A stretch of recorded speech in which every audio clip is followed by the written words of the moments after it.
Iniciando aqui o trabalho, boa noite a todos, gente. Meu nome é Edil de Albuquerque e eu venho tratar hoje uma temática relacionada a asma e exercício físico, certo? Então, para a gente dar início, eu sou professor de Educação Física, licenciado e bacharel, eu tenho as duas graduações. A minha formação não foi a plena, né? O currículo da plena já tinha sido extinto, mas a universidade, o currículo era o mesmo, né? A grade de horário era a mesma e a gente tinha formado, saía com licenciatura e bacharelado. Eu sou especialista em reabilitação cardiopulmonar e doenças metabólicas, mestre em ciências da saúde e doutor em saúde da criança e do adolescente. Mas nada disso teria acontecido na minha vida se eu não tivesse tido um professor de educação física que me influenciou positivamente lá atrás, né? Que fez com que eu abrisse os olhos e visse que era aquilo que eu queria para minha vida. Então eu falo muito disso que, antes de tudo, eu sou professor e sou proveniente de um bairro chamado Curcurana. Talvez quem seja recifense pernambucano saiba onde é ali, que é depois de Barra de Angada. Tenho muito orgulho disso. Sou pai de um foguete. Meu menino parece aquele Tasmania, pequenininho. Está chegando outro agora em novembro. Sou realizado pessoalmente, né? E eu acho que é uma coisa importante, o professor Luciano até falou ontem. Tem muita gente que leva em consideração a pesquisa como sendo a única coisa, né? A última Coca-Cola do deserto e tudo mais, mas a minha meta de vida é conseguir auxiliar e ajudar na formação profissional de novos professores, né? A gente discute muito isso na universidade. Qual é o perfil do estudante, qual é o perfil profissional que a gente quer formar? No meu ponto de vista, a gente tem que formar profissionais capacitados para o mercado. Então, minha meta de vida é conseguir, né, ter uma família feliz, saudável, né? E que a gente consiga estar formando professores para o mercado de trabalho que vão fazer a diferença. Essa é a nossa esperança. Eu sempre digo aos meus alunos, educação física é o único curso de saúde, na minha concepção, porque é o único curso que trata com saúde. Todos os outros cursos de saúde tratam com a doença. Então, a gente sempre tem que levar em consideração isso, tá? Então, iniciando a apresentação, a gente fala, né? Toda vez que a gente tem um aluno, a gente chega lá no questionamento. Ele tem diversas questões, fez a avaliação física, fez tudo mais. E aí chega um menino, uma criança, um adolescente que tem um problema respiratório. Ele cansa, ele sente mal-estar, ele não tem uma capacidade cardiorrespiratória aguçada. E aí a gente tem um questionamento, né? Alguns. Será que isso é asma? Mas vamos lá. Será que a gente entende o que é asma? Isso é um déficit de todas as graduações, né, de educação física, que a gente acaba não conseguindo estar muito inserido no processo de doença, né? Do entendimento disso, de que maneira a gente vai poder estar trabalhando durante essa construção da periodização do treinamento dele e do entendimento disso. Então, para a gente dar um início, né? O que danado é a asma, professor? A asma, na verdade, ela é a inflamação crônica das vias aéreas inferiores, ou seja, da parte inferior do seu pulmão, que aí vai estar liberando diversos mecanismos fisiopatológicos, tá? E no frigir dos ovos, vão ter diversos sintomas e sinais relacionados à asma, que são as crises asmáticas, que são desencadeadas por alguns mecanismos, alguns processos biocinéticos, e isso vai influenciar diretamente na redução desse calibre brônquico. Ou seja, o brônquio vai reduzir esse calibre e vai limitar o fluxo aéreo, né? A capacidade de trocas gasosas. E o problema é que, antigamente, eles pensavam que a asma era uma doença já caracterizada, somente uma coisa, quem tem asma tem que usar isso e aquilo, e percebeu-se que existem diversos fenótipos, ou seja, existem diversos tipos de asma que podem coexistir no mesmo indivíduo, certo? Então, para vocês terem ideia, no Brasil, a gente tem na população total entre 10% e 20% de indivíduos que são asmáticos. E fora os asmáticos que não são tratados e não são diagnosticados, certo? E aí, quando a gente fala de educação infantil, nos escolares, essa prevalência ela aumenta, né? Ela chega a 24,3%. E nos adolescentes, ela cai um pouco, mas a gente vai discutir o porquê dessa queda na adolescência, vai para 19%. Mas pensando, 19% de uma população é uma população que ela é bem característica e tem um percentual, uma quantidade importante, né? Então, para vocês terem uma ideia, aqui eu trago a imagem de dois, né? sistemas respiratórios, um que está com calibre brônquico normal, uma normalidade, e o outro que está com o processo inflamatório da asma, está com broncoconstricção, né? Normalmente é isso. Quando existe essa liberação de mediadores químicos, né? Mediadores inflamatórios, vai haver essa inflamação dessa parede brônquica, reduzindo essa capacidade de troca e reduzindo a capacidade de trocas gasosas no calibre do bronco, certo? Isso vai causar diversas características, como tosse, chiado, dispneia, tontura, né? Cansaço. E quando a gente pensa nisso, a gente diz, caramba, professor, então a gente tem a asma, que ela é desencadeada pelos fatores, né, que são influenciadores, mas existe a asma e a rinite, né? Que a rinite também é uma doença respiratória, só que ao invés de ser uma inflamação das vias aéreas inferiores, ela é das vias aéreas superiores. Mas, quando a gente pensa nisso, é muito difícil que um asmático não tenha rinite, certo? Então, existem estudos mundiais que eles caracterizam entre 40% e 90%, né, de asmáticos, eles são acometidos com rinite também. E aí, no processo inflamatório, né, da rinite, esse processo inflamatório ele pode desencadear e, ao invés de uma crise alérgica, ela pode chegar a se tornar uma crise asmática. E é inverso, né? Quando nem todo rinítico é asmático, mas a maioria dos asmáticos é rinítico. Então, nos riníticos, chega a 10% a 40% que são asmáticos. Por que eu digo isso, minha gente? Porque quem é rinítico, quem é asmático, tem uma dificuldade na realização de exercícios por conta da capacidade respiratória. E a gente tem que perceber essas questões por conta da periodização, certo? Então, quando a gente fala nisso, a gente vai falar de criança e adolescente, a gente chega a 25% de crianças no mundo são acometidas por asma, né? E é uma quantidade importante que tem que perceber, e para quem está na escola, dando aula na escola, você tenha certeza que um percentual importante dos seus alunos na escola é asmático. Muitos não tratados, se for da rede pública, né, ou da rede privada, por conta do entendimento disso do processo. Então, quando a gente fala nessa questão, esse processo de reações alérgicas ele pode ser desencadeado por diversos fatores. Aeroalérgenos, pólen, pelo de cão e de gato, alergia a insetos, né, poluentes, a poluição. Então, todos esses fatores ambientais eles podem ocasionar e desencadear uma reação alérgica. Nessa característica de reação alérgica, lembrando daquela questão, se eu tenho um processo inflamatório, esse processo inflamatório ele pode, na cascata de eventos, passar de uma reação alérgica, rinítica, ou rinite, ou rinocinusite, e a partir disso se tornar uma crise asmática. Então, pessoal, como é que a gente pensa nessa questão? Eu trago isso aqui só para vocês terem uma noção. Um médico, né, um clínico, um pneumologista, um otorrino vai tentar descrever qual conduta médica vai ser trabalhada para o tratamento dessa asma.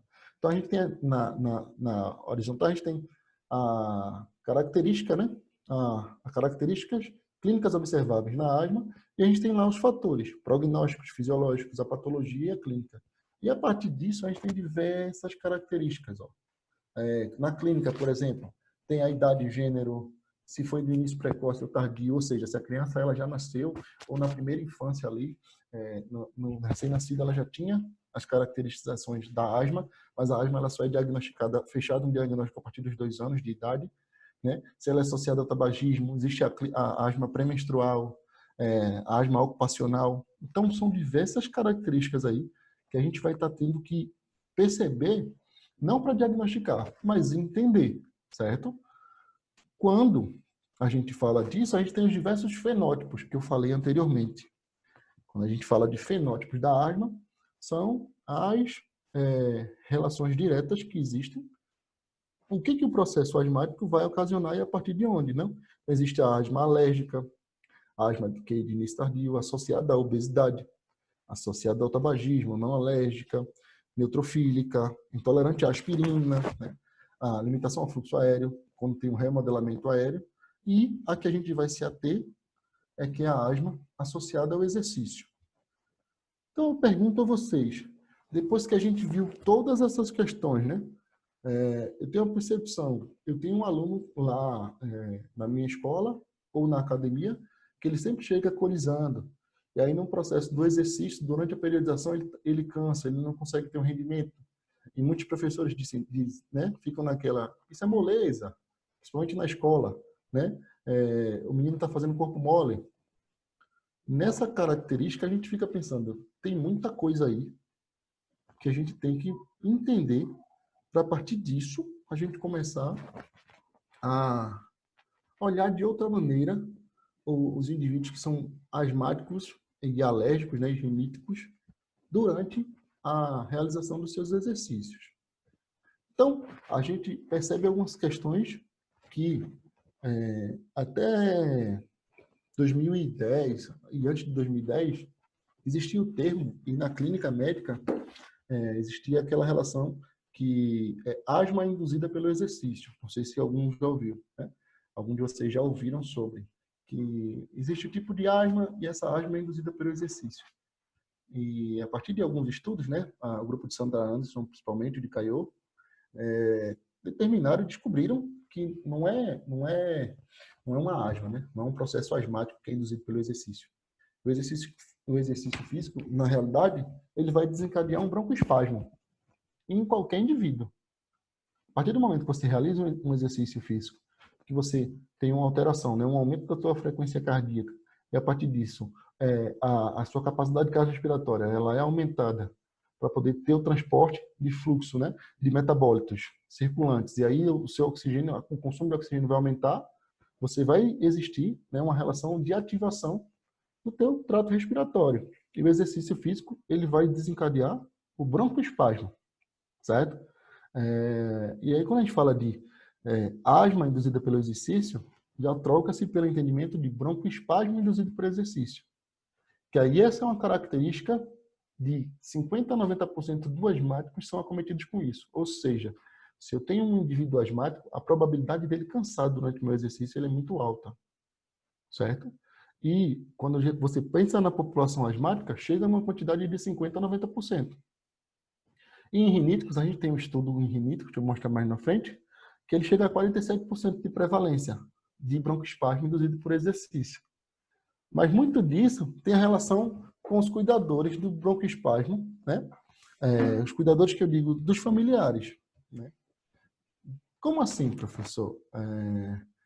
Muitas famílias, elas acabam tendo receio. Se você tem uma criança asmática, tem um filho asmático, um sobrinho asmático, os familiares, né, os responsáveis por esses indivíduos, eles acabam excluindo essa criança de alguma prática esportiva, exatamente por ter o receio, achando que a partir dessa prática esportiva ou a prática de exercícios e atividades físicas vai fazer com que ele entre numa crise asmática, ele vai ter a asma, e a partir dessa asma vai trazer diversas questões que vão dificultar no seu processo de saúde normal.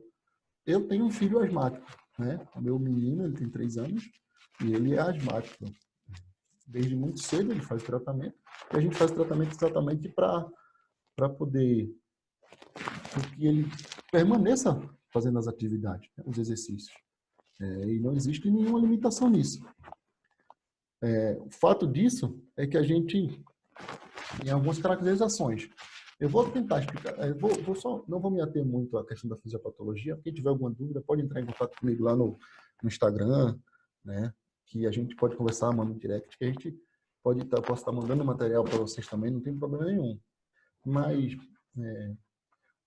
a teoria que é mais aceita hoje, né, relacionada à fisiopatologia para o broncoespasmo por exercício, é relacionado a partir de um exercício vigoroso, né, existe uma desidratação do fluido periciliar da mucosa brônquica, que vai fazer com que exista uma liberação de mediadores inflamatórios, que são histaminas, prostaglandinas, leucotrienos, né? Existe o processo das interleucinas também, L6 e L4, que vão estar sendo ali dissipadas na circulação e vão influenciar nessa broncoconstricção, nesse processo inflamatório. Isso vai causar a teoria osmótica, que vai causar uma quantidade de muco nessa região, dificultando ainda mais o processo de hematose, né, que vai ser a trocas gasosas. E para a gente poder ter o entendimento, para você chegar no broncoespasmo, não é qualquer exercício que vai desencadear, dependendo da suscetibilidade do indivíduo. Mas quando você pensa, o exercício ele vai ter que ser vigoroso, para que ele, a partir do exercício vigoroso, ele chegue a ter uma exacerbação desse trato respiratório que vai chegar a uma broncoconstricção, né? E no diagnóstico em si, realizado o teste de espirometria, que é o de função pulmonar, e para você caracterizar um indivíduo dizendo, esse aqui ele tem broncoespasmo por exercício, ele vai caracterizar por uma queda de 10% dos valores do VF1 pós um teste desses valores basais, ou seja, o indivíduo faz um teste de espirometria do sopro, né, que muitos conhecem dessa maneira, e a partir disso tem-se o teste, o valor específico do resultado basal, você faz uma técnica de broncoprovocação, e a partir da técnica de broncoprovocação, você refaz esse teste, e havendo uma queda de 10% nos valores iniciais, você acaba tendo o diagnóstico fechado, certo? Então, mas professor, que é uma coisa importante assim, né? E os métodos diagnósticos, eles não são tão fáceis, na verdade, para o broncoespasmo por exercício, como era conhecido anteriormente como asma induzida por exercício. E, então, é toda uma característica, né? É toda uma sequência lógica. Tem um aluno, e aí eu tenho uma suspeita que ele tem alguma dificuldade de respiração, né, durante uma prática vigorosa, um exercício intenso. Eu posso sim, como o professor Luciano disse ontem, a gente pode encaminhar para um médico especialista, né? Então, a sequência lógica seria, eu vou falar do serviço público, que eu faço parte do Laboratório de Pneumologia do Hospital das Clínicas da Universidade Federal de Pernambuco. Mas, normalmente, qual é o fluxo disso? A criança ele vai para um médico, para o clínico geral, e aí ele vai relatar isso, esse clínico ele vai passar para o especialista, um alergo, um pneumologista, e depois das caracterizações, dos sinais e sintomas, ou seja, o médico ele vai perguntar se a criança ela sente cansaço ao exercício, se ela tem alguma resposta ao exercício, se ela sente dor no peito, né, o chiado, o sibilo, e a partir disso ele caminha para os laboratórios ou locais especializados para a realização dos testes diagnósticos, que são os testes de broncoprovocação. Nessas técnicas de broncoprovocação, existem diversas, que são as técnicas diretas, que é a infusão de medicamentos, ou seja, se a gente está na teoria osmótica lá que eu falei, da fisiopatologia do broncoespasmo, que vai ser a liberação de estaminas, prostaglandinas, leucotrienos. A gente pode fazer técnicas diretas, que é ou inalação de mannitol, ou inalação de solução salina, que vai potencializar essa teoria osmótica, ou até infusão de medicamentos, que podem influenciar nessa cascata de eventos, ou eu posso fazer as técnicas indiretas, que elas são não mais fáceis de ser realizadas, mas elas são menos invasivas, que seria a corrida esteira e a hiperventilação eucápnica voluntária, que são as que eu vou me ater hoje. Uma coisa importante, né? A gente tem na cardiologia o padrão ouro para mensuração da pressão arterial, né? A gente tem padrão ouro para avaliação da ergospirometria, na verdade. A gente tem uma série de padrão ouro para avaliação da composição corporal. Para o broncoespasmo induzido por exercício, não existe um padrão ouro, né? Mesmo o melhor que sendo, ele vai ser o padrão ouro para a população que ele vai estar representando. Talvez tenha ficado um pouco complicado, mas é porque é uma doença tão multifatorial que uma técnica em si ela não foi ainda determinada como padrão ouro por conta das outras características que podem influenciar. A temperatura do ambiente pode influenciar, o local onde você está fazendo, se você mora a nível do mar, se você mora em altitude, se o ambiente é mais seco, onde você vive, tudo isso pode influenciar, porque é exatamente o trato respiratório, né? Então, quando a gente pensa nessas questões, né? O broncoespasmo induzido por exercício está relacionado diretamente a queixas e sintomas respiratórios após as atividades. Uma coisa importante, gente, a gente tem uma alta prevalência em indivíduos asmáticos, certo? E indivíduos riníticos do broncoespasmo induzido por exercício, que a gente chama de BIE, né? na supressão da palavra. Mas o broncoespasmo, ele pode acometer até 10% da população não asmática. Vejam que interessante. Então, mesmo um atleta, o seu aluno, que ele não tem diagnóstico de asma, que ele não tem diagnóstico de rinite, ele pode apresentar um cansaço por isso e ser diagnosticado com o broncoespasmo induzido por exercício. Não, então, é importante que a gente perceba algumas questões e, principalmente, aquela avaliação, achei muito interessante, aquela planilha de avaliação do treinamento, avaliação da periodização, de como você vai ter a resposta desse aluno de forma aguda ali, pós-exercício, para saber se ele está tendo alguma dificuldade respiratória, né? E os sintomas são dispneia, tosse, sibilância, falta de ar, né? O sibilo, chiado. E, de certa maneira, para quem sente isso, sabe, e para quem tem um broncoespasmo mais intenso, sabe a dificuldade que é de respirar depois que se faz um exercício, né? Depois que você pratica o exercício vigoroso. E muito disso, muitas dessas características, na infância e na adolescência, podem acabar inibindo a prática da atividade física. Tanto pelo desconforto respiratório individual, a pessoa sentir, quanto pelo receio da família. Dizer, eu não vou deixar o menino fazer, porque ele vai fazer o exercício, ele pode acabar passando mal, e aí eu vou ter que ir para a emergência e tudo mais. Só quem foi para a emergência hospitalar com a criança cansada sabe. Eu sei disso. Assim, Deus fez um caminho tão interessante na minha vida que eu tive diversas oportunidades na graduação, só saindo um pouco da palestra, que trabalhei com basquetebol, trabalhei no NASF, fui coordenador da academia da cidade, né? E quando eu enveredei para o mestrado, eu já era noivo, eu pude escolher. Eu passei em 2 programas de mestrado, na UPE, em Educação Física, e na Federal, em Ciências da Saúde, e eu pude escolher em trabalhar com atividade física e com broncoespasmo por exercício. E aí eu acredito, né? Meu anjo da guarda chegou lá e disse, não, trabalha com isso aqui, com broncoespasmo por exercício. Eu enveredei, tanto na pesquisa quanto na minha prática em si, com broncoespasmo por exercício. E hoje meu filho, ele tem broncoespasmo por exercício e a gente conseguiu perceber muito cedo as características de asma, de alergia e de sinais e sintomas. Isso assim, Deus aí botou o dedo e disse, vai por esse lado aqui que vai facilitar a tua vida e da tua esposa em algum momento. E, graças a Deus vem facilitando, certo? Por que eu falo isso, né? Porque quando a gente fala dessas características, existem asmáticos que têm queixas aos exercícios, certo? Só que não tem broncoespasmo. E normalmente, quando existe essa característica de queixa aos exercícios, mesmo não tendo o diagnóstico fechado de broncoespasmo, muitas vezes pode ser o tratamento que não está sendo realizado de forma correta pelo paciente ou algum ajuste de medicamento que seja necessário ser feito, né? Então, a gente tem uma série de características que, às vezes, muito o entendimento ambiental, social, dizem que ele cansa fazendo exercício, mas, na verdade, quando faz o teste diagnóstico, ele não cansa, tanto rinite quanto saudável. E aí a gente começa a enveredar por outras questões, né? E é a parte que eu estou me atendo na pesquisa agora. Nos indivíduos atletas, existem alguns estudos internacionais que são com atletas, com os indivíduos ativos e sedentários, independente de ter asma ou não. Não existe estudos relacionados à prevalência em relação a isso. E a gente está começando a enveredar por essa parte, certo? Então, eu trago para vocês, a gente fez um levantamento, né?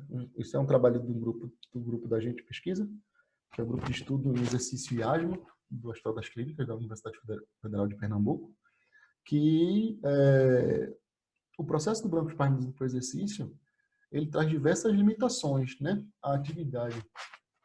E a gente, nessa caracterização, buscou muitos estudos que relacionavam exatamente a queixa, né, a não utilização, né, da prática ou não indicação para a realização do exercício físico, né?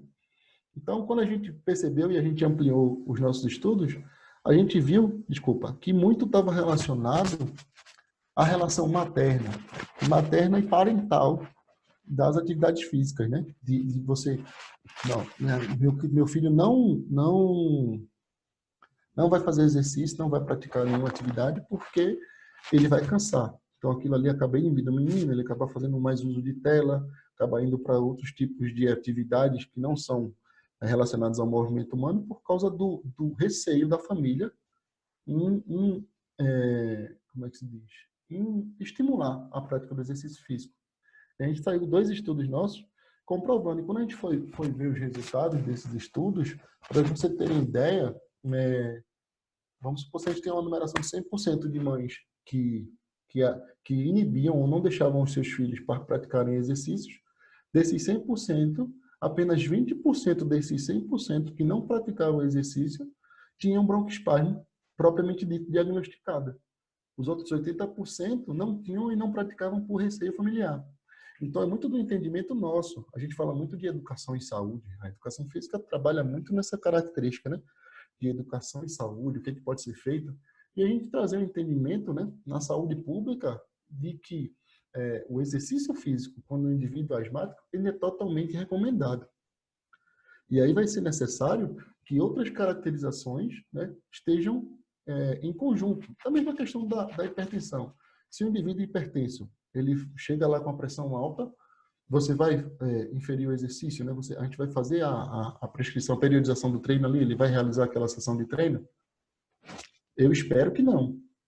Da mesma forma, se chega um indivíduo asmático, ele precisa ter feito uso do seu medicamento normalmente, e se ele tiver o broncoespasmo, ele vai fazer a conduta médica relacionada a isso, do tratamento do broncoespasmo, para que ele faça a sua prática esportiva, a sua atividade física de forma contundente.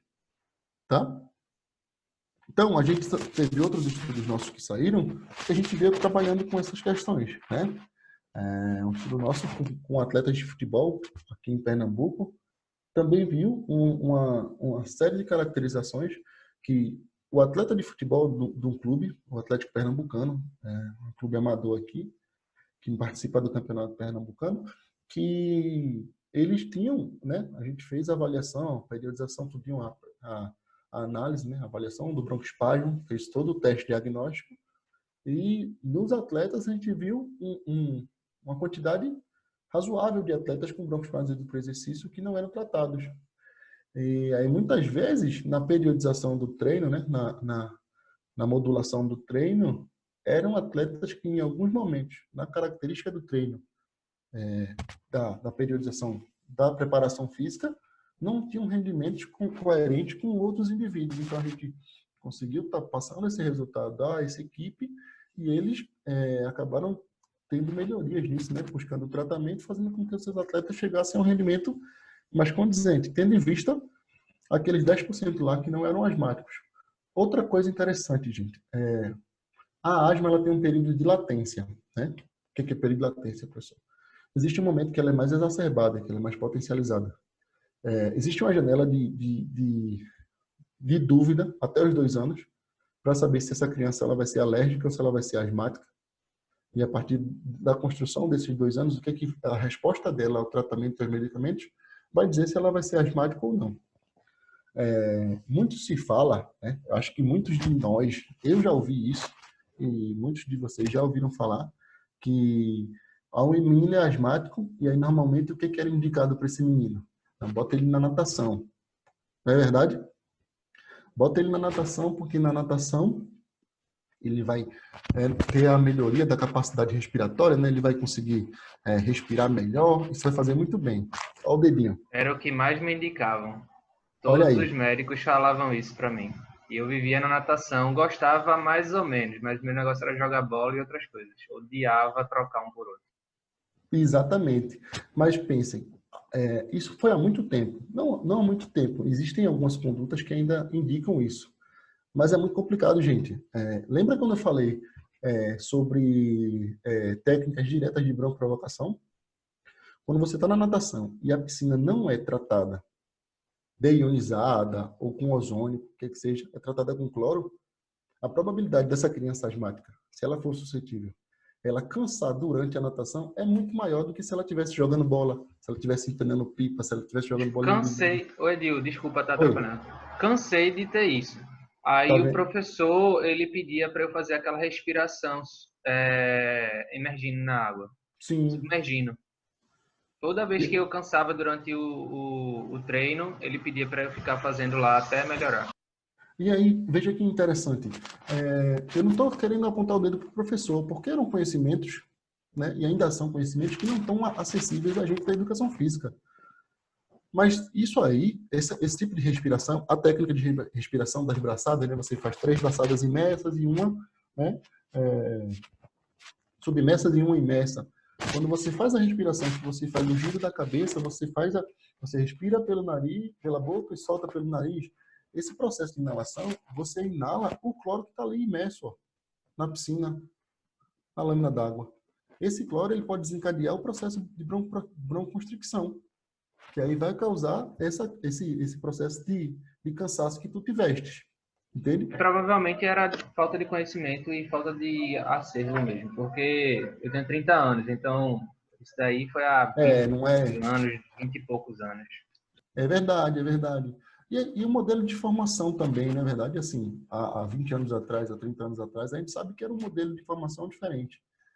O que eu digo é que a gente também não pode, a partir de agora, vocês já precisam saber, já tem que ser difusores de conhecimento. Você estiver dando aula de natação, chegar algum menino que está indicado por asma, e se a sua piscina é tratada com cloro, primeiro de tudo, tente fazer uma indicação para ele realizar um teste de broncoprovocação, para saber se ele tem broncoespasmo por exercício. E mesmo assim, mesmo ele sendo asmático, indo para a piscina de cloro, a probabilidade dele desencadear um processo inflamatório brônquio por conta do cloro é muito alta. Então, assim, já é adequado que você tente visualizar outras estratégias, né?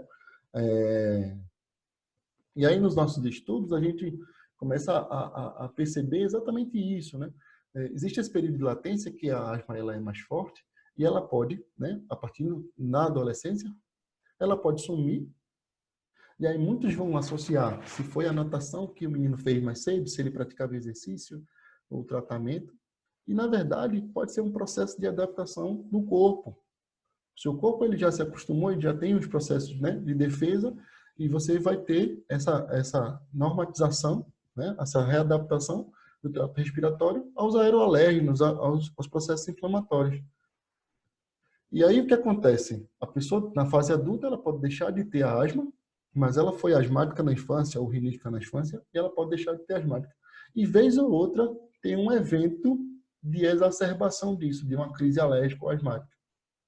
Ou então ela vai permanecer asmática para o resto da vida, né? Ela vai continuar fazendo uso de medicamento para o resto da vida, tendo crises de mudança de clima, temperatura. Eu mesmo sou rinítico.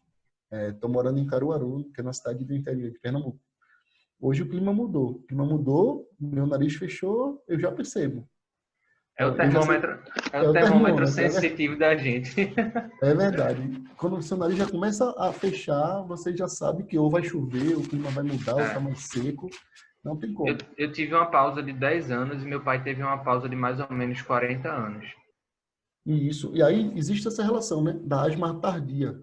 Normalmente os que têm um evento de asma tardia, que é depois na fase adulta, eles foram asmáticos na infância, né, e na adolescência, e tiveram esse período de pausa aí.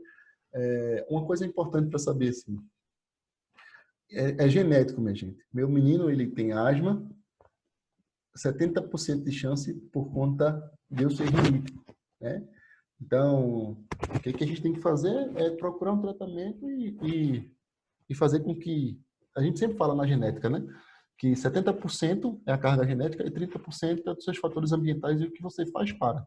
Não é porque o seu pai é hipertenso, a não ser que seja uma doença congênita ou do gene específico, que você vai ser hipertenso no futuro. 70% é de carga genética, 30% é de se você faz a alimentação correta, se você pratica exercícios, se você faz uma conduta diferenciada. Então, não botem a culpa na genética de ninguém. A gente tem a carga genética, mas a probabilidade você vai fazer o resultado final, né? Então, a gente teve outro trabalho, que aí foi esse aqui da comparação da corrida em esteira de duas técnicas de broncoprovocação em indivíduos riníticos com a hiperventilação, foi meu trabalho de mestrado. E o que acontece? A gente não tem um padrão ouro para o diagnóstico desse broncoespasmo induzido por exercício. E a gente começou a perceber que muitas vezes no teste, na corrida de esteira propriamente dita, que é o teste de provocação que a gente fazia no Hospital das Clínicas, às vezes o indivíduo ele chega no estresse, né? Num estresse muscular, no estresse, né, motor, antes do estresse respiratório. E para quem é sedentário, é o inverso. Você chega no estresse respiratório muito muito mais rápido do que no estresse motor. Então, a gente percebeu que existem outras técnicas e a gente foi buscando na literatura para ver qual seria uma técnica adequada para os nossos resultados que a gente queria e para a população de uma forma mais coerente, né? Mais concisa. E a gente começou a comparar duas técnicas de broncoprovocação. Eu trouxe esse resultado aqui para vocês, que a gente falou lá, um dos fenótipos é relacionado à obesidade, né? A obesidade e o broncoespasmo por exercício. Esse artigo saiu agora em julho, se eu não me engano, que esse é um trabalho que está relacionando, a gente fez a comparação, né, de adolescentes asmáticos que são acometidos com broncoespasmo, né, e a gente fez a caracterização entre os eutróficos, os sobrepesos e obesos, né, para a gente poder ter essa diferenciação. E a gente descobriu os resultados que o adolescente que está num grau de obesidade, ele, além de ter a maior probabilidade de ter um broncoespasmo durante o exercício, né, ele tem a intensidade maior de queda, ou seja, existem níveis de broncoespasmo, né, de cansaço. Então, o adolescente que é obeso, ele cansa mais, com intensidade maior, e além de intensidade maior, se vocês perceberem, ele é o último gráfico, né, o quadradinho aí, dessa área sobre a curva que a gente fez. E ele, além de cansar mais, ele ainda passa mais tempo cansado. Ou seja, porque o broncoespasmo, você tem o cansaço, se você fizer o tratamento, você retoma a normalidade, você consegue né, recobrar a capacidade respiratória de uma forma mais rápida. E muitas vezes também, até o indivíduo que não faz o tratamento consegue, mas com a obesidade, o adolescente, além de cair mais, de cansar mais, né, de ser mais intenso a crise respiratória, ele ainda passa mais tempo para voltar à normalidade. Isso é importante quando a gente faz as outras associações, né? Isso é uma doença multifatorial, que tudo vai influenciar. Tanto do processo inflamatório da obesidade, que a gente já discute, já sabe muito disso, mas também da relação do tecido adiposo, da compressão torácica. Então, tem todas essas características que vão influenciar nesse broncoespasmo, certo? Então, como é que a gente vai diagnosticar isso, né? Como é que a gente vai diagnosticar? Não é um papel nosso da educação física, mas é um papel... A gente faz parte, né? Nesses 5 anos que eu tive no mestrado, no doutorado no laboratório, eu e Cláudio, que está aí na foto, fisioterapeuta, nós éramos responsáveis por fazer os testes de provocação, que é um teste relacionado ao exercício. Eu vou trazer aqui só para vocês terem uma noção de como funciona e como é essa construção de entendimento. Pô, chegou um menino asmático, ele fez todo o processo, né? Ele foi no médico, o médico indicou para um serviço especializado de alergologia ou de pneumologia, normalmente de pneumologia, e vai fazer o teste. Então, a criança, o adolescente, o adulto, ele chega lá, ele faz um teste de função pulmonar, que é a espirometria, que é o teste do sopro. Esse teste do sopro, ele vai medir diversos fatores, né? Volume expiratório forçado no primeiro segundo, capacidade vital forçada, diversos números que vão estar influenciando positivamente, né, para o entendimento de como está o teu trato respiratório. Depois que ele faz o teste de broncoprovocação, a gente tem os dados que ficam basais, iniciais. Após esses dados iniciais, existem 2 tipos de teste, e serão um dos testes. O teste de corrida em esteira, o indivíduo ele passa 8 minutos em cima da esteira. Os 2 primeiros minutos, ele vai para um crescimento, né, até você chegar ao nível de 80% a 90% da frequência cardíaca, e você tem que manter durante 6 minutos correndo. Vejam, não é um teste tão... Por que o broncoespasmo é uma hiperventilação? O indivíduo ele vai estar em 8 minutos. Nos 2 primeiros minutos ele tem para poder chegar, aumentando a velocidade, para no controle ele chegar, a partir do segundo minuto, entre 80% e 90% da frequência cardíaca máxima dele. E ele vai permanecer nesses 6 minutos nessa frequência cardíaca alfa. É um teste cansativo. Porque se não fosse, a gente não estaria potencializando, né? Isso está descrito na literatura, não chegaria a níveis de broncoconstricção. Ele passa 6 minutos correndo, certo? O outro teste, que é o teste que a gente faz, que é o teste de hiperventilação eucápnica voluntária, que é o HEV, né? O indivíduo, ele vai agora, ele é sentado, só que aí está muito mais característico do trato respiratório em si. A corrida esteira, quem tinha obesidade, quem era sedentário, a gente começou a perceber e não tinham respostas coerentes. Ou às vezes nem chegava a 80%, 90% da frequência cardíaca, às vezes não conseguiam permanecer 6 minutos. Então, a gente fala lá em avaliação física, né? Teste, medida, avaliação, se o teste é validado, se ele é fidedigno. Se eu não faço o protocolo correto, eu não posso ter uma resposta daquilo. Então, a hiperventilação encápnica voluntária, ela vai diretamente no trato respiratório.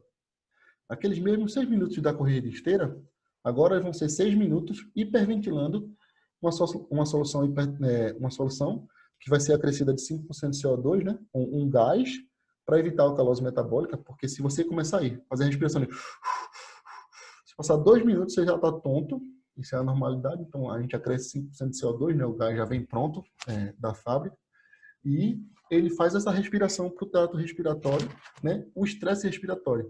E aí, o que de alvo tem que fazer? Esse negocinho azulzinho é um ventilômetro. Nesse ventilômetro, a gente vai e mantém uma intensidade de 21 a 22 vezes o valor do volume expiratório forçado que ele fez lá na espirometria. Digo a vocês assim, esse teste ele é muito mais acurado para o diagnóstico do broncoespasmo, mesmo não sendo padrão ouro. Para vocês terem ideia, esse teste de hiperventilação encápnica voluntária é o teste utilizado pelo Comitê Olímpico Internacional para diagnosticar broncoespasmo por exercício. Porque existem alguns medicamentos para o broncoespasmo induzido por exercício que são caracterizados como doping. Até o ano de 2010, o Aerolin, quem é asmático sabe, né? O salbutamol. Eu ia perguntar isso. Até o ano de 2010, o Aerolin, o salbutamol, né? Alguns corticoides, eles eram considerados como doping. Só que aí o estudo foi evoluindo, né? A ciência foi evoluindo e percebeu-se e aí fizeram estudos comparando em macacos, os macacos que tinham broncoespasmo e que não tinham. E o atleta que ele é asmático e faz uso do medicamento para o tratamento disso, para não chegar ao broncoespasmo, ele consegue ter as funções respiratórias normalizadas, ou seja, ele vai conseguir ter o seu rendimento individual. O atleta que não tem, ou seja, eu não sou asmático, eu não sou rinítico, eu não tenho broncoespasmo, só que eu vejo todo mundo fazendo Aerolin, eu vou lá e faço Aerolin. Isso é placebo. Foi comprovado que quem não tem problema respiratório, quando faz uso desse medicamento, ele não tem ganhos, né, potencializados em performance. Né? O Aerolin, a gente sabe que ataca direto no nó sinoatrial, que aumenta a frequência cardíaca, quem já usou sabe, que dá logo um ataque cardíaco, né? Mas a gente, como ele é um broncodilatador, né? Então, assim, para essa questão, o Comitê Olímpico Internacional utiliza esse teste que a gente utiliza no Hospital das Clínicas. Eu me sinto muito orgulhoso, que eu digo, nós somos que eu saiba, né, até hoje, até o momento, nós somos o único centro de pneumologia do Nordeste que faz esse teste de hiperventilação encápnica voluntária. E, se eu não me engano, no Brasil, a gente é a USP que faz, né? Não sei se tem, assim, que a gente diz de instituição pública, né, que está dentro de um hospital escola e tudo mais. Né? Então, isso é importante. Quando a gente, depois que faz esses dois, um ou outro teste, esses são os testes que a gente utiliza, né? Quando é que a gente utiliza a esteira, professor? Quando o gás acaba. Porque o gás tem que ser, né? Tem todo o financiamento, tem que ser comprado, tem que ser adquirido, e às vezes a gente sabe que demora um pouco. Para vocês terem ideia, como é que se sai um resultado de espirometria, que é de função pulmonar. Se vocês perceberam, o primeiro lá em cima, está escrito BEST, que é o teste inicial, certo? Ele vai dar aqui, lá embaixo no gráfico, ele vai dar FBC, FEV1, que é o volume forçado expiratório do primeiro e segundo, e vai dar a capacidade vital forçada em percentual, né? Então, você vai lá, a gente faz o primeiro, que é o vermelhinho, e aí depois a gente dá a consequência. Um pós-teste, que normalmente é 5 minutos, o outro pós-teste, que é em 15 minutos, e o outro pós-teste, que é em 30 minutos.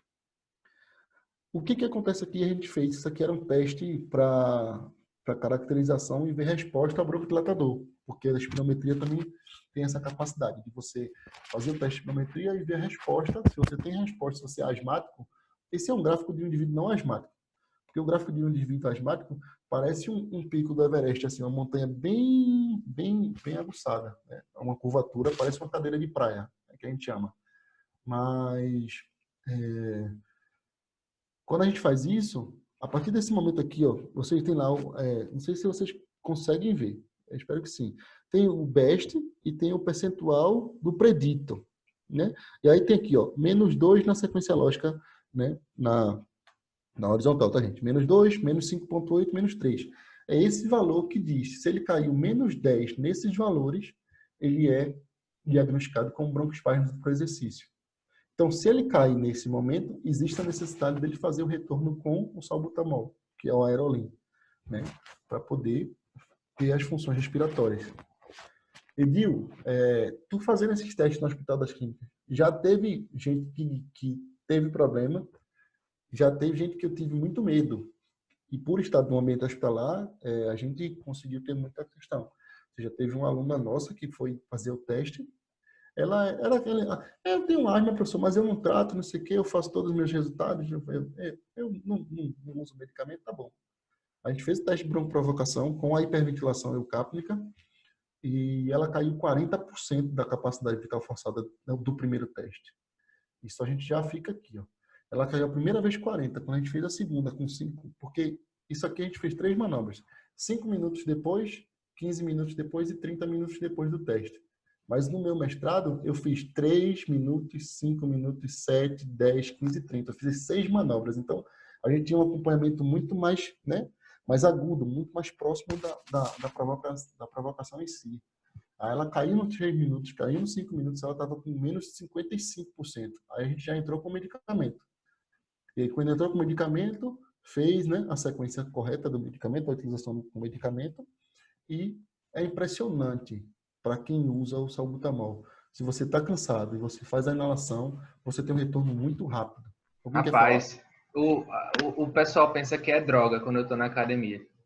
Porque bate o broncoespasmo, dá para ver o tórax, né? Sim. E aí, quando eu uso, é muito rápido. Acha que tu tá, É muito rápido. Teve uma vez que eu esqueci na bolsa, aí eu tava no agachamento, eu tive que ir até o armário para pegar a bolsa e um broncoespasmo. Quando eu usei, bicho, oxe, já tava não deu nem tempo da pausa, praticamente. É Yuri que tá falando, né? É. Ô Yuri, massa, que bom te ver aqui.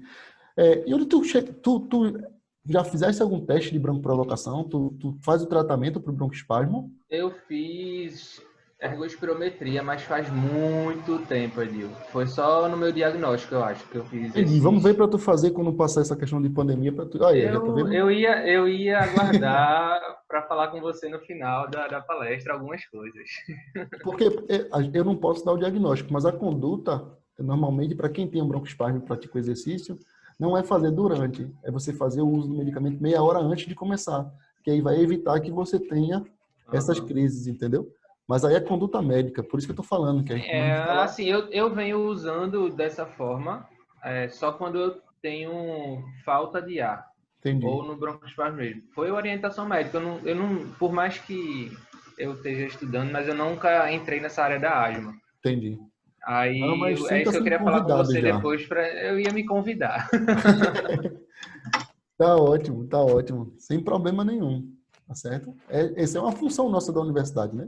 Fazer com que esses resultados cheguem à população, com certeza. Se a gente tem a conduta, tá tranquilo. Massa. Tá?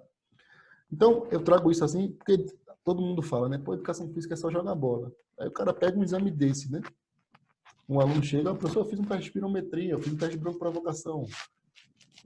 O professor disse que eu tenho broncoespasmo. Quando você vê aqui a intensidade de queda, você tem como perceber, né? Qual é a intensidade de queda? Se ele cai leve, se é moderado, se é grave, se é intenso. E qual é o tipo de conduta de tratamento. Porque imagine, vamos supor, o salbutamol ele vai alterar a frequência cardíaca e vai dar aquela questão de novo. Você vai periodizar em cima da frequência cardíaca, se ele faz uso de salbutamol 30 minutos antes e vai alterar essa frequência cardíaca, como é que você vai controlar? Então, são outras variáveis que a gente começa a perceber que existe a necessidade da gente entender, certo? E aí eu trago isso aqui só para a gente falar um pouco assim do meu doutorado e das novas perspectivas que a gente está fazendo, né?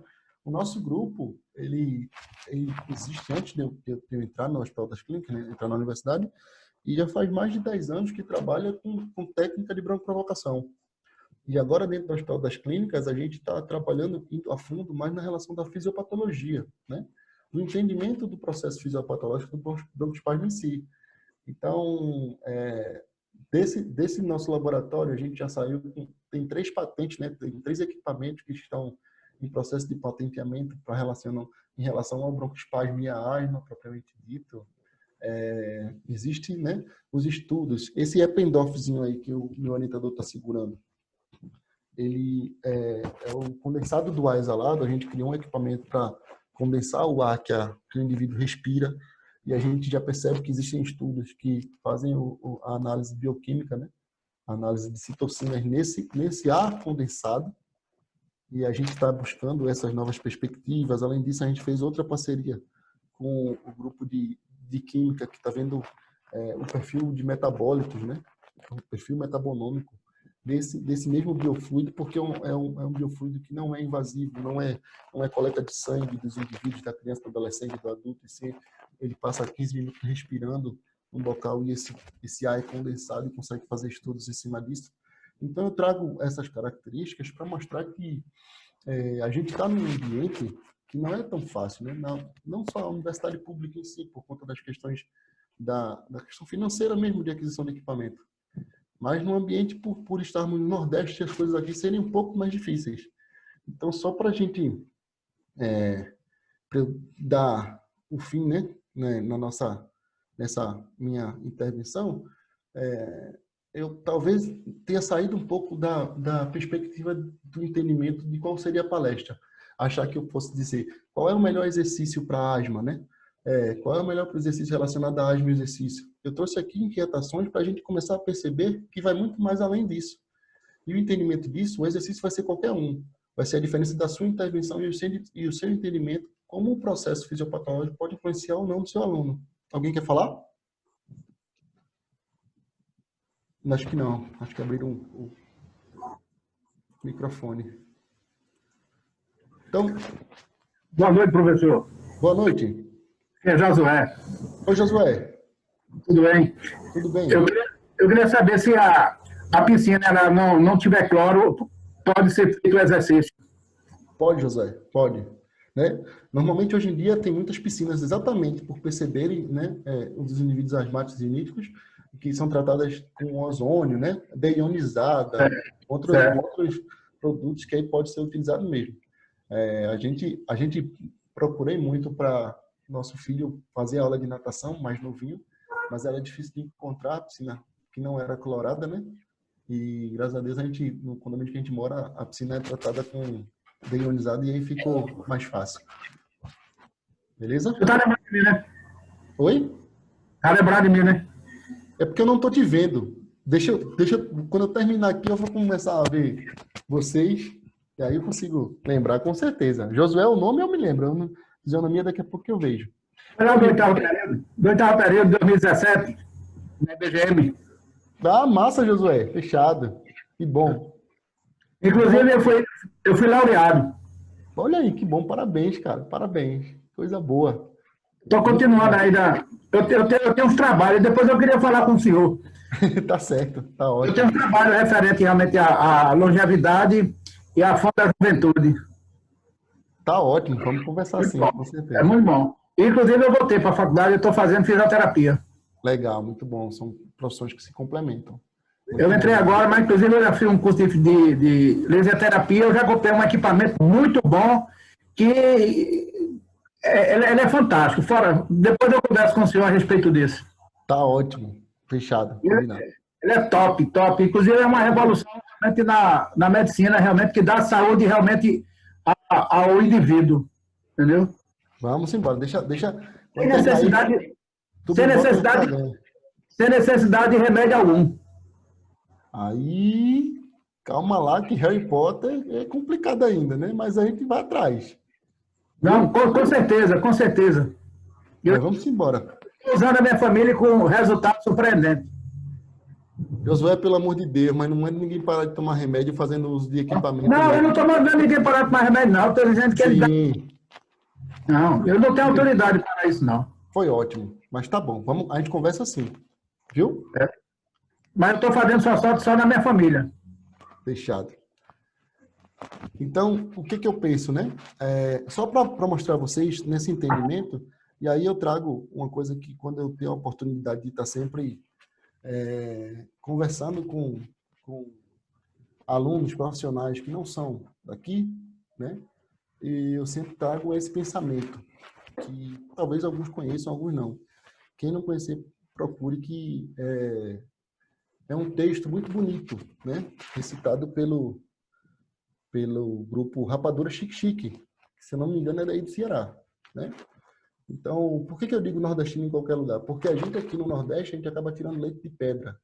E a gente faz muita coisa.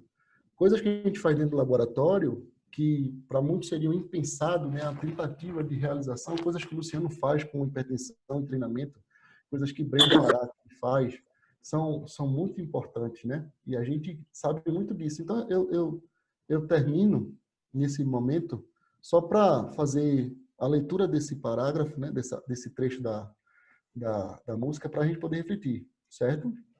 Minhas irmãs e meus irmãos, se assumam como realmente são. Não deixem que suas matrizes, que suas raízes morram por falta de irrigação. Ser nortista e nordestino, meus conterrâneos, não é ser seco nem litorâneo. É ter em nossas mãos um destino nunca clandestino para os desfechos metropolitanos. Então, para a gente concluir, se você tem um sonho, tem uma vontade, vai em frente, porque a gente aqui, com muito suor e muito trabalho, a gente consegue e chega lá. Certo? Eu agradeço. Quem quiser pode me seguir lá no Instagram, Edil Rodrigues Filho, e fico à disposição aí para poder estar tirando dúvida de vocês. Olá, pessoal. Quem tiver dúvidas agora é o momento, né, para o professor Edil, tá bom? Antônio Fernandes, alguma dúvida? Amanda? Eu tenho uma pergunta. Ótimo. Pode fazer. Ô, Edil, como o senhor disse, não foi falado muito a questão da mágica do treinamento, como algumas pessoas poderiam esperar, né? Foi outra visão.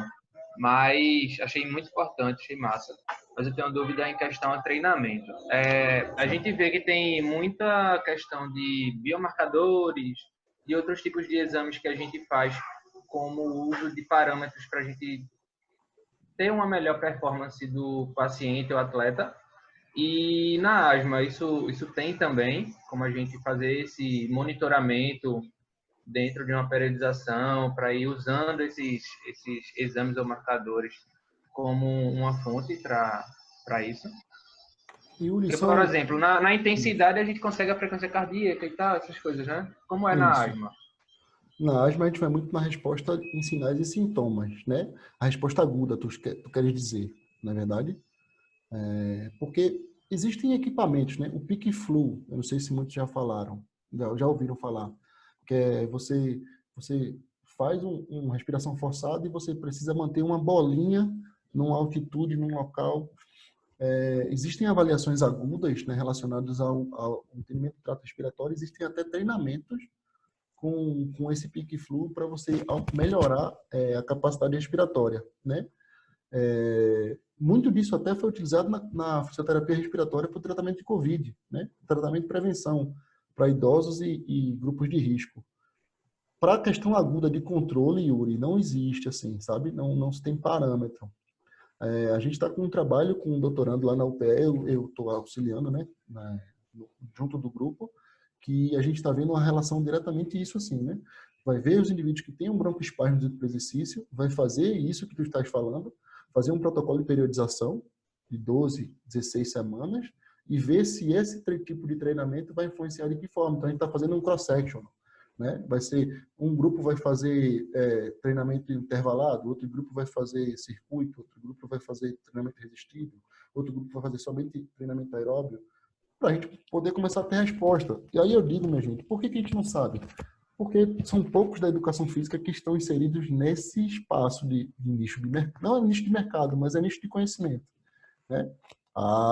Vejo muita educação física muito preocupada muito com a performance, né? Com a hipertrofia, ganho de massa muscular, e tem muita coisa que pode estar influenciando de forma positiva na nossa profissão, não somente essas questões. Também não tenho nada contra. É importante, vocês não sabem, a gente cansou de fazer, como a gente é o laboratório, o único que faz aqui, tem atleta que procura a gente. Então, quando a gente começou a fazer hiperventilação eucápnica, ficou mais fácil, porque chegava atleta de atletismo, de futebol, que a nossa esteira não suportava, porque aquela esteira é uma esteira boa, mas não é uma esteira que chega na velocidade para o indivíduo chegar a 80%, 90%. E quando a gente começa a fazer o teste do Comitê Olímpico Internacional, que é a hiperventilação eucápnica, a gente começa a ter maiores oportunidades, né, de fazer com outros públicos também. Não sei se eu consegui te responder, Yuri. Sim, então hoje, devido aos estudos, a gente tem mais uma questão de acompanhamento para dar um feedback ao cliente ou paciente da melhora, né? Não em questão de performance. Isso. E o ideal, o que a gente indica, né? Que já se indica assim, que o indivíduo asmático ele faça o teste de função pulmonar periodicamente, que aí a gente pode ter uma relação direta, né? Se você faz a sua avaliação diagnóstica somativa e informativa, né, no processo da construção, você insere nessa avaliação uma solicitação de função pulmonar, teste de função pulmonar, que a partir do teste de função pulmonar, você sabe se as capacidades vitais pulmonares elas tiveram melhoria ou não. Talvez você consiga ter um controle melhor nisso. Entende? Acho que o senhor vai ser mais um como o Luciano para o PRA de madrugada. Tá ótimo. Olá, Dil. Diz, Luciano. Primeiramente, parabéns aí pela palestra, pela brilhante palestra, né? Aí eu fiquei pensando assim, meu irmão, aquela frase, né? Ado, cada um no seu quadrado. É verdade. Né? E eu ainda estava pensando na perspectiva da piscina, né? E Sim. isso é muito comum, né? Isso é muito natural e, assim, a gente não tem essa informação, né? Normalmente a gente não tem essa informação. O meu questionamento vai na pegada de pesquisa. Tem algum estudo de forma crônica, assim, o pessoal fazendo exercícios respiratórios para atletas, velho? Não, Luciano. A gente está fazendo. Isso Que é uma uma viagem, bola nossa. tá falando aí, eu fiquei matutando aqui. Algo que a gente possa fazer na federal, né? Pra gente debater. Porque é muito sensível, né? Quando a gente vai falar assim do ergospirômetro, o cara vai fazer Sim. o ergospirômetro. Eu vi que tu falasse que não tem um padrão ouro, né? Isso. Aí o cara vai pensar no ergospirômetro, é muito sensível, né? E é pontual, né? Naquele determinado momento. Então, se o cara vem treinando essa capacidade, eu vejo alguns exercícios que o pessoal da fisioterapia faz com... Isso aqui, ó. Eu cheguei até a comprar. Isso, é parecido com o Peak Flu, e é na mesma característica, né? Tem que encher o balãozinho. Comprar, porque minha esposa é médica, aí no negócio do Covid, a gente somente vai ter que fazer exercício para aquela viagem, a gente comprou, mas eu mal fiz. Mas enfim, a gente tá aqui em casa. Aí eu fiquei pensando, né, se o cara fizesse, se isso poderia repercutir ou não no condicionamento cardiorrespiratório, isso ia repercutir diretamente no nível, né, no nível de condicionamento do cara. Veja como nós pensamos muito próximo, Luciano. Essa foi minha primeira ideia do projeto de doutorado, quando eu entrei no doutorado, né? Fazer uma avaliação qual o protocolo de treino, igual ele falou, influenciaria ou não de forma positiva na capacidade cardiorrespiratória, né? E até na melhoria do broncoespasmo. E você sabe, a gente entende que o doutorado a gente vai buscando outras coisas e surgiu uma coisa que é bem interessante, né? Para vocês terem ideia, minha tese está embargada, né? Não pode ser publicada. Se vocês forem procurar no meu nome no Google, pode sair a minha dissertação. A minha tese é defendida e não está disponível porque, além de ter uma patente dentro dela, que vai sair dentro do projeto, mas também tem uns estudos que a gente está segurando aí, porque não podem ser liberados, que no entendimento da fisiopatologia, talvez a osmolaridade seja entendida de outra forma. Então, a gente está nessa pegada aí. Então tá bom, que bom. Eu tô na torcida para você conseguir logo material para a gente meter as broncas, começar as pesquisas aí. Tá ótimo. Os pirômetros a gente já tem, viu? Vamos embora, né? Depois você pega o material de Josué, que Josué deve estar aí com material específico para você, viu? Galera, beijão. Ótimo, Anderson, prazer, obrigado. Prazer, parabéns aí pelo evento, viu, Anderson? É muito bom a gente ter a oportunidade de aprender com caras assim, feito Edil, que é um cara espetacular, além de brilhante na profissão, um cara extremamente humilde, né, que eu tenho hoje a oportunidade de dividir o gabinete. Tenho É a honra verdade. de dividir o gabinete com esse cara é espetacular. Então, E um o bom beijão aí de, para todo mundo. Yuri, parabéns aí por estar na pegada. bom Entendeu? de, bom de tudo isso, pessoal, é justamente esse encontro, sabe? Essa proximidade de poder falar, de poder tirar essa dúvida. Você vê aqui várias universidades presentes, alunos, talvez orientantes, talvez possa ser o Yuri aí, algum caso assim. Então, facilita as pessoas que estão aqui de outras cidades, de outros estados, ver que elas podem encontrar em outras pessoas o tema que elas querem de repente produzir, entendeu? Isso. E tem duas perguntas aqui, Edil, que eu achei importante. Uma, não sei se você respondeu já, como fica a questão do asmático no uso obrigatório de máscara, por exemplo. Hoje em dia as pessoas estão aí utilizando a máscara para fazer atividade física. Então, como é que ficam esses estudos? Como é que estão? Os estudos que a OMS está trazendo realmente são atuais, realmente, ou são sugestões criadas para o uso, né? Criança vai poder ou não utilizar máscara? Então, assim, crianças asmáticas, como é que ficam? Acho que é uma coisa bem interessante. E outra pergunta que tem aqui, agora não sei, a pessoa que tem diagnóstico de asma e rinite, qual seria o protocolo para abordar esse aluno dentro do exercício físico? Então, tem duas perguntas aí para você, bem interessante. Ótimo, obrigado, Anderson. Agradeço aí. Acho que foi Adinaldo e Antônia, né, que perguntaram. Isso. Essa questão da máscara, ela é bem complicada, porque se o indivíduo ele é asmático, ele já tem um problema respiratório, né, vai dificultar demais, principalmente por conta da capacidade de inalação. Quando a gente pensa em temperatura, se você faz a inalação do ar aquecido, né, não frio, ele também pode estar desencadeando uma série de questões. Então, vai muito do risco e benefício, entende, Anderson? Se o indivíduo ele é asmático, ele tem a complicação, o protocolo tem que ser seguido. Para ele fazer uso de uma academia, ele tem que estar de máscara. Mas se eu sou asmático, eu tenho dificuldade, e aí tanto o entendimento do personal trainer quanto do professor de educação física, tentar traçar estratégias para que sejam feitos outro tipo de exercício, para que seja evitado o uso dessa máscara num ambiente que seja controlado e que ele consiga, né, tá fazendo essa relação. Então, assim, os tipos de máscara vão influenciar. Tem gente comprando aquelas máscaras, parece que é do Sub-Zero, do Street Fighter, sei lá, do Mortal Kombat, que parece com regulação e quantidade de intensidade, né? Acha que vai treinar a capacidade respiratória, diminuindo a quantidade de oxigênio, enfim, velho. Fora disso, pelo amor de Deus, pode até ser bonita a máscara, mas não é o objetivo para esse momento, né? Primeiro que ninguém está fazendo treinamento para altitude, ou corrida, ou maratona, que seja no Quênia ou no Everest, sei lá, fazer, né, esse tipo de coisa. Então, a máscara é a relação de custo, risco, né, e conforto e desconforto, para poder estar entendendo a utilização dela. Ela é importante que seja utilizada, mas dependendo do exercício e a intensidade que você vai fazer, você vai sentir o desconforto utilizando ela mesmo.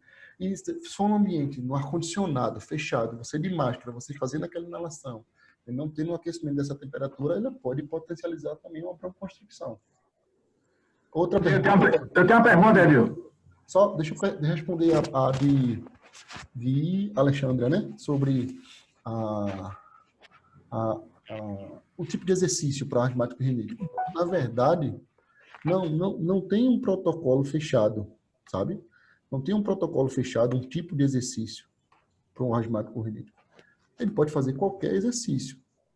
Vai estar sempre um controle da função pulmonar dele, assim, o entendimento de como é o processo da crise asmática que ele tem, que o seu aluno tenha.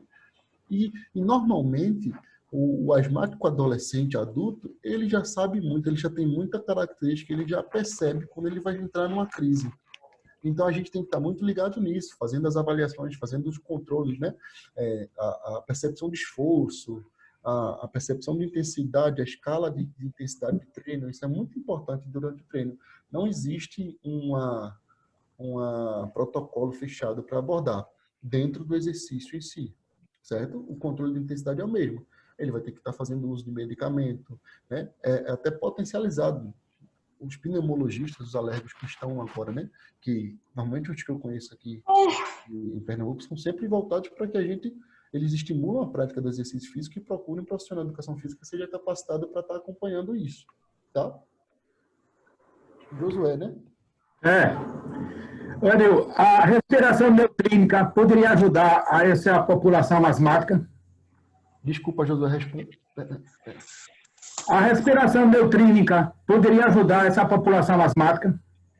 Josué, na verdade, o controle de respiração, a respiração neutrínica, ela pode auxiliar no controle, né, da sua capacidade de troca respiratória e tudo mais. Não existe protocolo fechado para você fazer um treinamento respiratório para melhorar uma capacidade respiratória, entende? Existem atletas de alto nível, em algumas modalidades, que são necessárias de uma intensidade muito maior de troca gasosa, que fazem treinamento pulmonar, né? Com utilização de espirômetro, você tem que chegar em intensidade X e tudo mais, em frequência, nessa relação.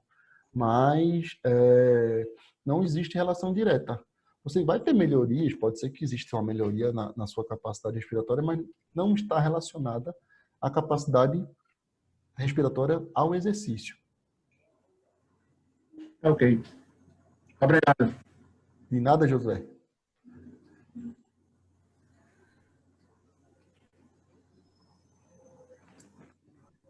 Eu posso complementar referente a isso aí, a máscara, porque no uso da máscara, ele reduz também a quantidade de oxigênio usando a máscara. Sim. Esse é um ponto realmente muito importante. Inclusive, já foram feitos realmente alguns testes, realmente quando se colocava realmente a máscara, que geralmente no ar tem 21%, mas devido realmente a essa poluição, ele reduz para 15%. E quando coloca realmente a máscara, aí no teste que foi feito, ele chega a um valor muito pequeno.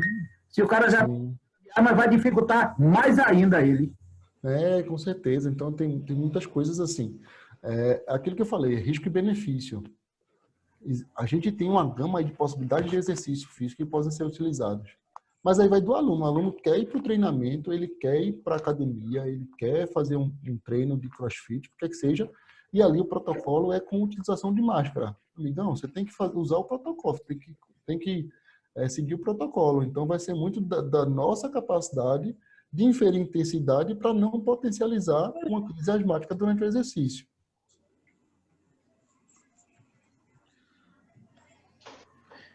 Edil, Oi, Anderson. Me perguntaram aqui no privado uma coisa, né? Aquela história de criança é obrigatório usar realmente máscara ou não. Pergunte ao professor Edil se criança precisa utilizar o máscara ou não e a partir de qual idade para fazer alguma atividade, né, devido a essa situação do Covid. Tem gente me perguntando aqui no WhatsApp. Sim. Veja só, Anderson, e agradeço a pergunta, né?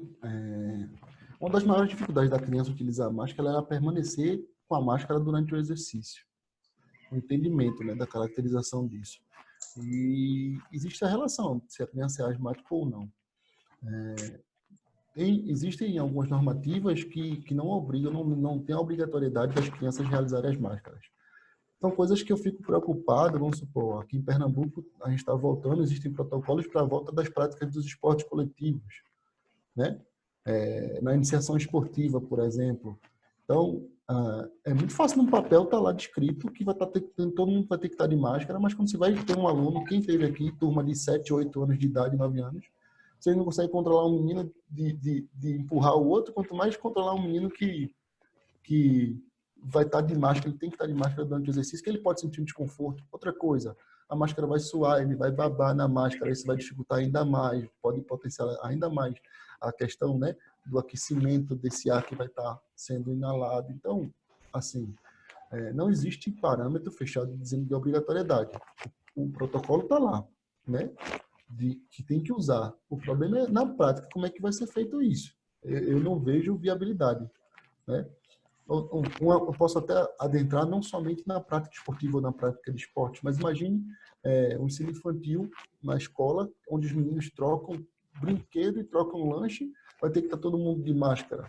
Então, acho inviável, né? Não inadequado, mas inviável, né? Acho que essa é a questão. Deixa eu ver se tem mais um.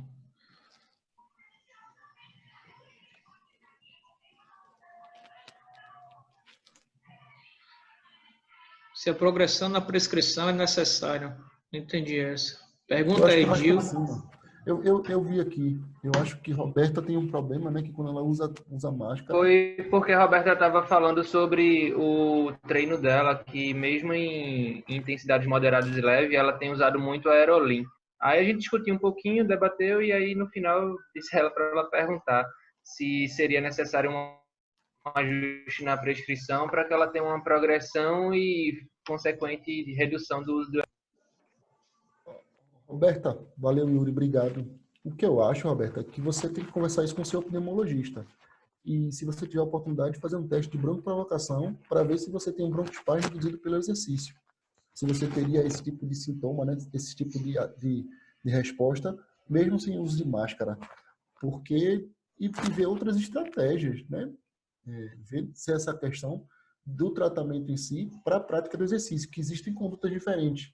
Para o indivíduo que se sente, tem um cansaço relacionado ao exercício, e o asmático, normalmente, que faz o tratamento ali, ou de um LABA da vida todo dia e tudo mais, né? Então, assim, procure o pneu e converse sobre isso. Acho muito importante, porque ele saiba que você, durante o exercício, cansa, e se você tiver oportunidade, né, na sua cidade, de estar fazendo o teste de broncoprovocação para ver se você tem um broncoespasmo, a conduta vai ser muito melhor e você vai deixar de sentir esses seus desconfortos.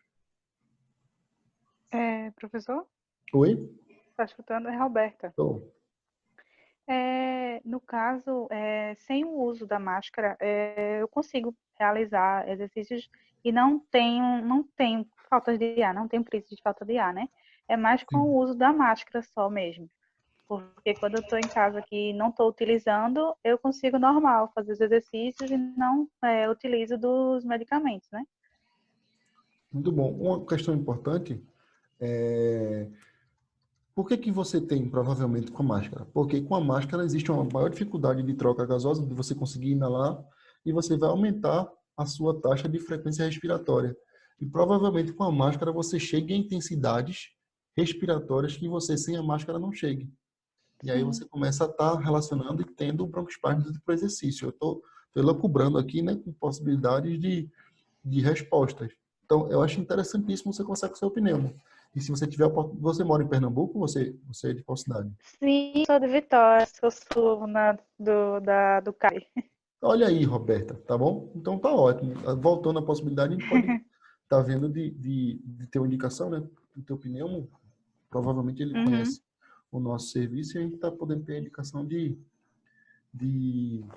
estar fazendo esse teste para ver se pode ter um ajuste na conduta para você evitar de ter esse cansaço, né? Essa falta de ar durante os exercícios, porque isso é uma verdade. Tranquilo. Não se sabe quando a gente vai ter a oportunidade, né, de estar sem a máscara em ambientes públicos. Então, principalmente na prática de exercício. Então, acho que é importante que você... É verdade.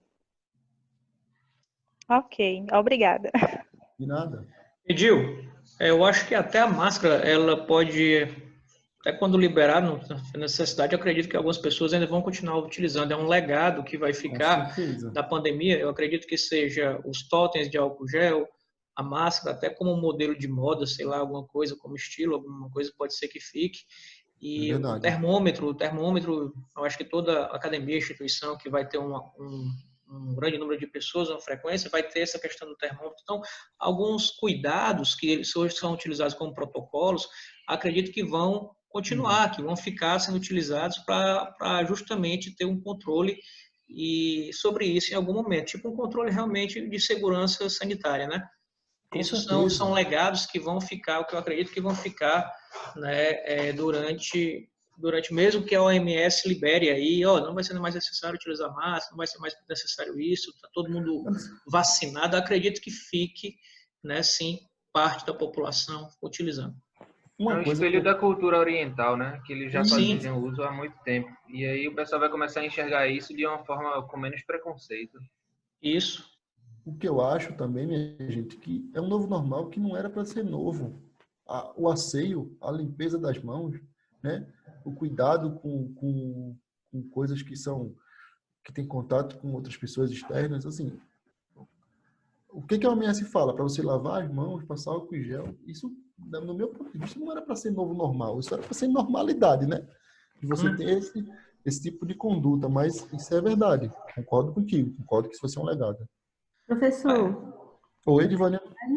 Edivânia, você tem, assim, algum assunto, alguma pesquisa relacionada? Porque, assim, eu sou asmática e uma certa vez eu fui parar na UPA porque eu comi uma lagosta. Sim, E o médico falou assim, olha, não é minha área em relação a isso, mas 90% das pessoas que são asmáticas, ela desenvolve alguma alergia a crustáceos. Você tem alguma pesquisa voltado a essas questões de quem tem asma e desenvolve alergia essa parte, né, de alimentação? isso, Edna. Isso é interessante, né? Quando a gente fala de asma, a asma é uma doença multifatorial. Lembrando lá do início da palestra, a gente tem diversos fenótipos e endótipos. Então, a crise asmática, ela pode ser desencadeada por diversas questões. Tem uma crise asmática que pode ser desencadeada por uma mudança de clima, né? Muito brusca, de você aqui em Recife, por exemplo, você está no nível do mar, abaixo do nível do mar em Recife.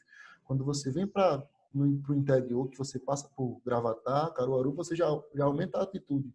Então, existem pessoas que têm crise asmática somente nessa alteração, né, de altitude aí num espaço físico. Então, provavelmente, essa sua relação dessa crise asmática que você teve está relacionada a algum endótipo que está ali dentro do crustáceo. Interessante que você procure um pneumologista, né, um alergologista, que ele vai fazer o tratamento, vai fazer os exames direitinho. A gente fala que existem os testes de, não sei se tu já fez, o prick test, né, ou testes alérgicos, que você faz é suscetível a diversos aeroalérgenos ou alérgenos na pele ou inalado, e dependendo da resposta, você tem a classificação se você tem ou não alergia àquilo. Não, professor, esse teste é com alergologista. Eu já tive Isso. acompanhamento com pneumologista, já fiz algumas coisinhas, né? Já usei algumas drogas, né, nessa área. Outro fator também interessante que você falou, professor, eu sou do Ceará, eu morava no centro do Ceará, né? Eu morei um período que lá chove, acho que uma vez perdida, uma vez no ano, que é a cidade de Quixeramobim, Quixadá, é muito quente. Hoje eu moro em São Benedito, que é serra, é um local que tem mais umidade e as minhas crises asmáticas, elas diminuíram. E também porque também é assim, eu também tomo, né, por ser de grupo de risco, eu também tomo H1N1, ela também dá um auxílio bastante também nas minhas crises. Entendi. Na verdade, é isso mesmo, sabe?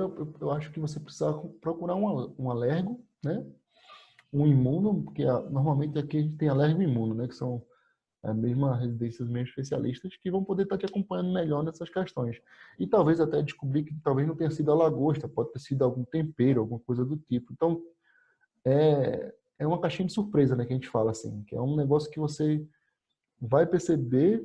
E um exemplo disso, assim, tirando da tua vivência, muita gente que é asmático ou rinítico não tem gato e cachorro porque acha que vai cansar, que vai ter alergia. E aí, quando faz o teste alérgico, não dá reação a pelo de gato e a cachorro, né? Eu lembrei de uma situação agora, Edil, só para descontrair um pouco. Eu tinha muita alergia a muita coisa quando eu era pequeno, criei uma resistência e melhorou muita coisa. Uma das situações era essa de ter pet em casa. Depois, como melhorou, a gente começou a ter, mas um negócio que eu demorei muito para usar foi perfume. Que eu tinha muita sensibilidade a perfume e quando eu comecei a namorar com minha atual esposa, ela era revoltada com isso, que eu já adulto não usava perfume e aí ela me presenteou e eu comecei a usar, meio receoso, mas hoje não tem problema nenhum. Entendi. É assim, é isso mesmo, né? A gente, pronto, no doutorado eu fiz assim, a gente no protocolo, além dos testes, né, de provocação, a gente fez teste alérgico, a gente fez exame de sangue para ver IgE, IgG, IgE e IgM. Então, IgG não, o negócio de Covid tá tão assim que tudo que a gente pensa em IgE, já fala IgG para ver se IgG é positivo. Mas aí fez teste alérgico e muita criança que chegava e adolescente, que aí as mães não tinham cachorro e a criança era doida para ter um pet em casa. Aí quando a gente fazia o teste alérgico, aí o adolescente, né, já entendido, via, já sabia que não tinha o teste alérgico, a gente já dava resultado na hora E aí já era uma complicação de casa agora, né? A mãe agora, como é que ela vai tirar esse estereótipo da cabeça que Segura a não é o bronca aí. cachorro ou o gatinho que vai fazer ele desencadear, né? É muito disso mesmo, Yuri. Assim, a gente acaba, né, tendo uma série de barreiras, né? Mas eu Barreiras fiquei com culturais, essa barreira sociais. muito grande mesmo. Foi tirada na marra pela minha esposa mesmo. Olha aí, que bom, tá vendo? Porque, como você disse, só quem sabe é quem passa, né? Indo para UTI, indo para hospital praticamente todo dia nas crises. Minha infância e início da adolescência foi bem preocupante, Casaio. É isso, com certeza.